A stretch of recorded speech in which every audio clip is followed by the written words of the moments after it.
Bro hi bro. Hi brother. Ustaad Bhagat Singh నుంచి first single song రాబోతుంది. So Pawan Kalyan గారు లుక్ ఎలా అనిపించింది అన్న? ఆ పోస్టర్కే పండగ చేసుకున్నాం భయ్యా. ఇంకా ఆ సాంగ్ వచ్చిన తర్వాత పూనకాలే బ్రదర్. ఎందుకంటే పవన్ కళ్యాణ్ గారు ఇప్పటి వరకు ఆయన రిలీజ్ చేసిన ప్రతి ఒక్క పోస్టర్ అయి ఉండొచ్చు, ఫస్ట్ లుక్ టీజర్లు అయి ఉండొచ్చు, ఒక హైప్ క్రియేట్ చేస్తాయి. ఏది రిలీజ్కి ముందే ఒక హైప్ వస్తుంది. వన్స్ రిలీజ్ అయిన తర్వాత ఆడియన్స్ అందరికీ పండగ భయ్యా, పండగే. అండ్ నెక్స్ట్ వచ్చే సాంగ్ కోసం నేనైతే చాలా వెయిట్ చేస్తున్నాను. డెఫినెట్లీ 100% మన ఎక్స్పెక్టేషన్స్ రీచ్ అయ్యి ఉంటుందని నేను అనుకుంటున్నాను బ్రదర్. అంటే 2012లో గబ్బర్ సింగ్తో ట్రెండ్ సెట్ చేశారు కళ్యాణ్ గారు, హరీష్ శంకర్ గారు. ఈసారి అదే ట్రెండ్ మళ్ళీ సెట్ చేస్తారా? ఎందుకంటే లుక్స్ అలా ఉన్నాయి కదా.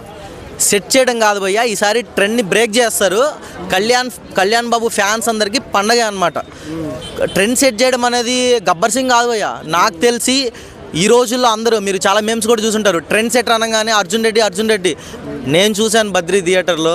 Badri is the best trend setter movie bro, number 1. ఇంకా ఆ తర్వాత చాలా వచ్చినాయి ట్రెండ్ సెటర్ మూవీస్. అంటే అర్జున్ రెడ్డిని తక్కువ చేయట్లేదు, Arjun Reddy also the best movie. But trend set చేయడం స్టార్ట్ చేసిందే కళ్యాణ్ బాబు గారు. నెక్స్ట్ లెవెల్లో ఉంటుంది భగత్ సింగ్. ఓజీతో థియేటర్స్ బ్లాక్ చేశారు. సో ఉస్తాద్ కోసం వెయిటింగ్, వస్తే ఎలా ఉంటుంది ఆయన? హరీష్ శంకర్ గారు డైరెక్షన్ కదన్న, ఖచ్చితంగా ఫ్యాన్స్కి ఏం స్టఫ్ కావాలో ఆయనకి చాలా బాగా తెలుసు.